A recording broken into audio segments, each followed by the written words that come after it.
Yeah. He goes, there's nobody here that'll interest you. And I said, well, I gotta learn how to do this. This is not the place. Oh. So I go down there, of course I'd stay, and he would leave. And starting at Beverly Glen, so yes, he was quite a supervisor, I must say. Yeah, he was something else. Yeah. Yes, sir. Thank you for tonight, man. My name is Peter, and I don't have a question, but you know, you really helped me. You know, for the last 2 months, I've been really frustrated because you know I used heroin for 40 years, and at first I loved it, Yeah. and then it became a fucking job.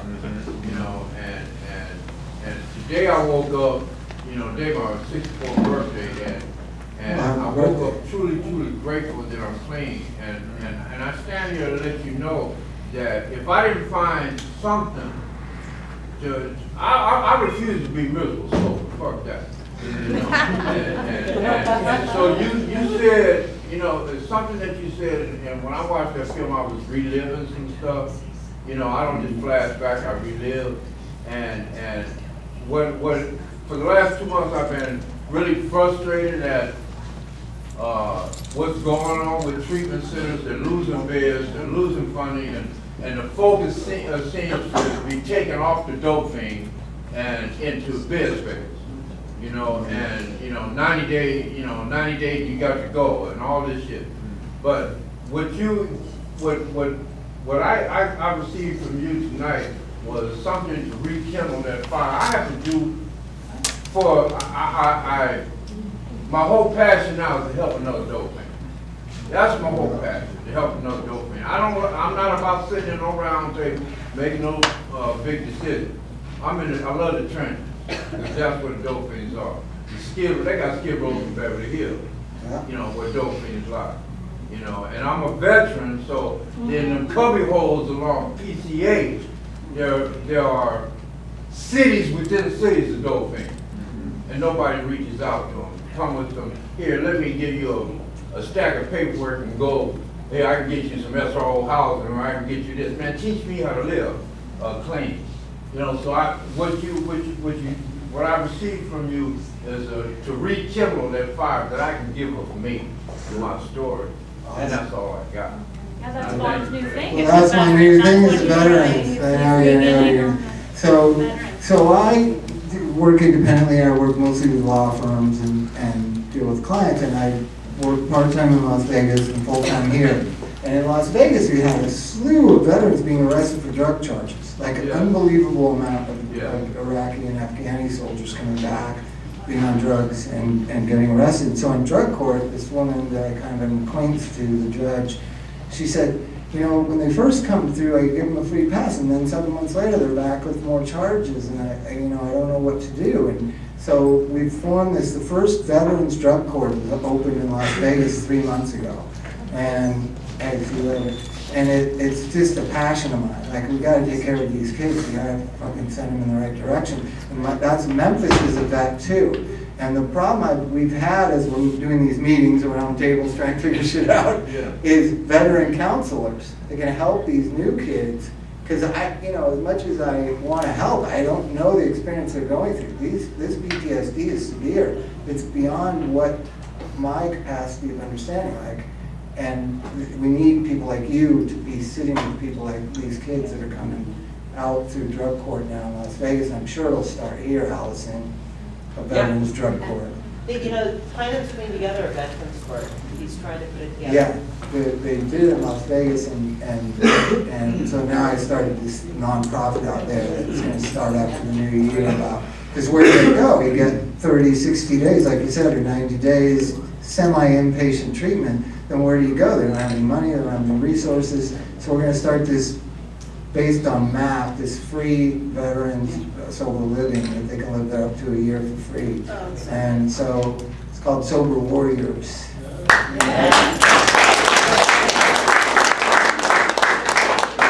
I'm desperately trying to find this quote from the big book. That one you sent me, you love yes, that. I know. It's about there's a poetic thing, as many excerpts are, about your darkest moment being your greatest gift for your peers who are struggling. I can't find it, and I'm sorry, but look for it. It's a wonderful expression of everything we're talking about here right now. What book is that? The big one?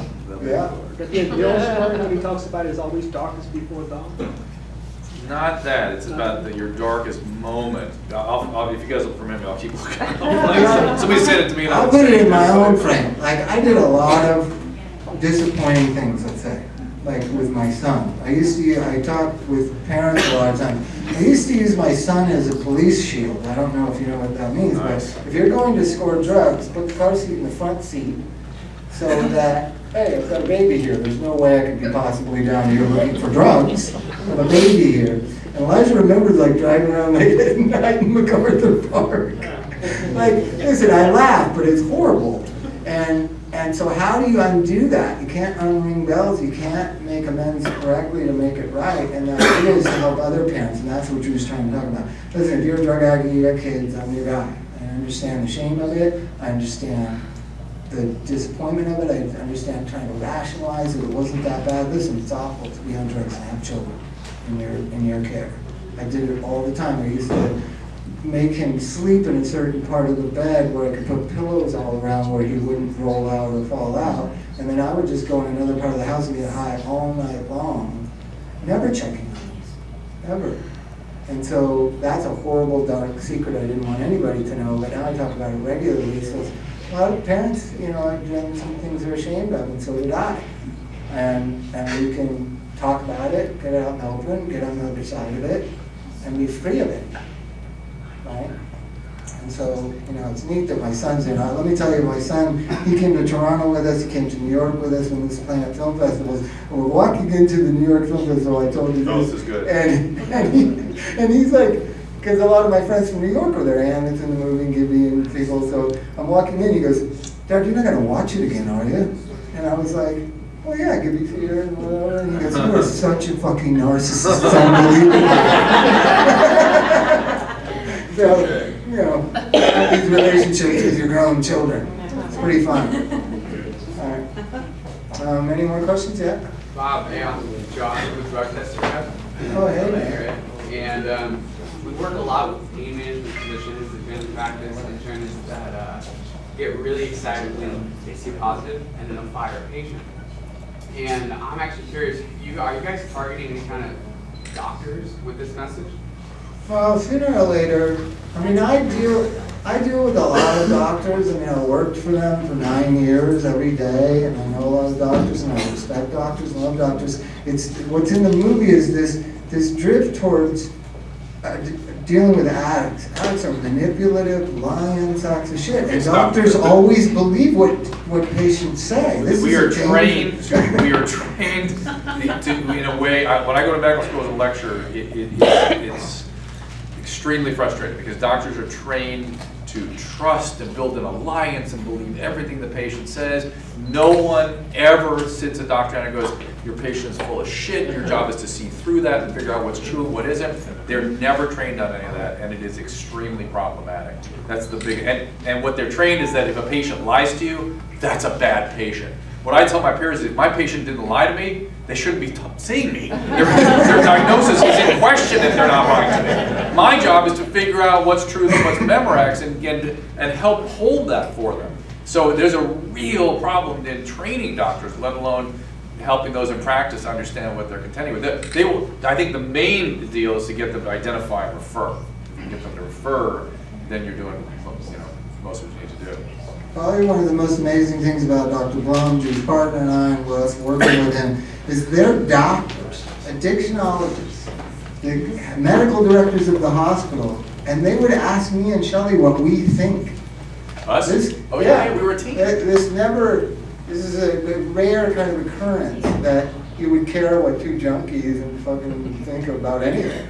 And it really raised us up, it raised me up to try to use language that could communicate that, and you know, obfuscation was a word that Barry uses all the time. And I still use today. And I went back to my office and was looking it up, trying to figure out what the fuck is he talking about. But it's that challenging, you know, that ethos that Drew's talking about, that combination of players that are here to surround an addict and figure out how best to move them in a more positive direction.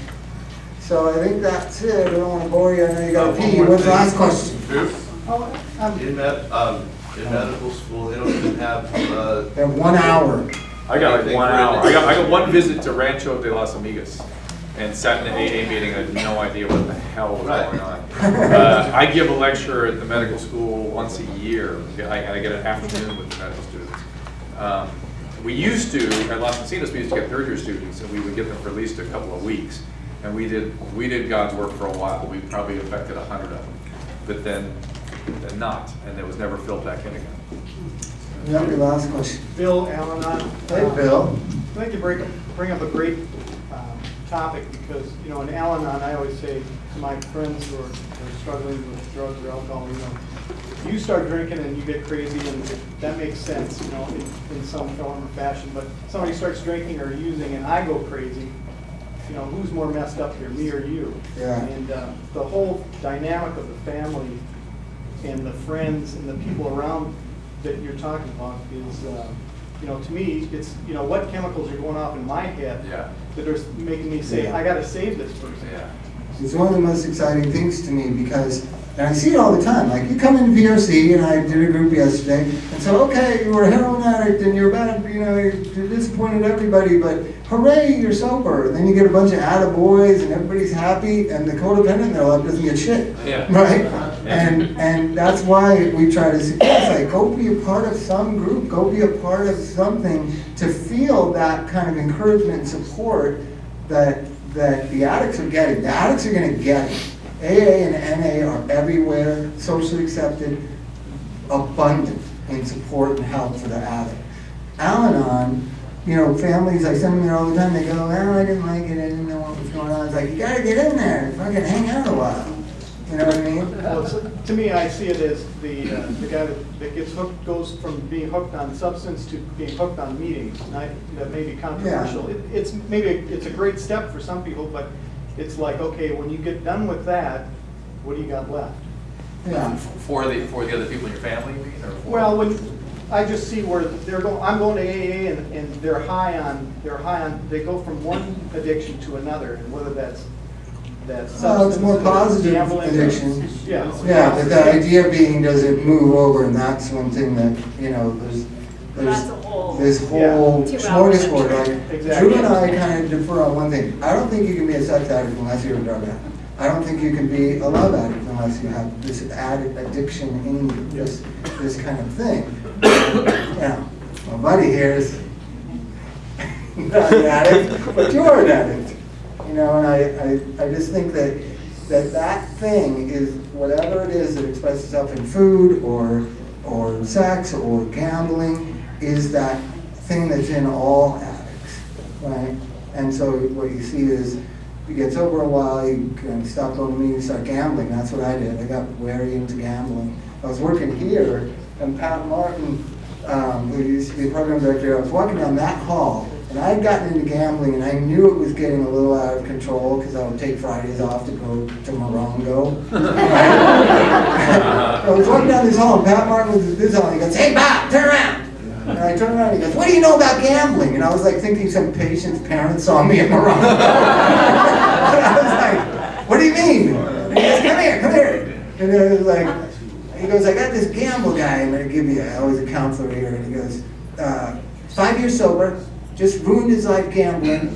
And I was like, why me? You know? And he goes, "Oh, you like all the freaks. This will be a good one for you." And so I'm sitting with the guy, and he's saying all these things because he'd already been to GA, and he had the 20 questions. And I was like, "Oh, let me see that." And I was like, well, who doesn't expect to lose more money than they go with? I was like, 12 things yes on the 20 questions if you're a gambling addict. And so, you know, I talked to my therapist, I went to some GA meetings and stuff like that, and I was able to stop that kind of in its tracks within a few weeks, a few months. But there was that residual, like, well, it wouldn't be so bad, I haven't done it in 2 months, you know. And so I share that a lot with people that are transferring their addiction. You can see it in the gambling and sex and relationships and stuff like that. All right, well. All right. Thank you.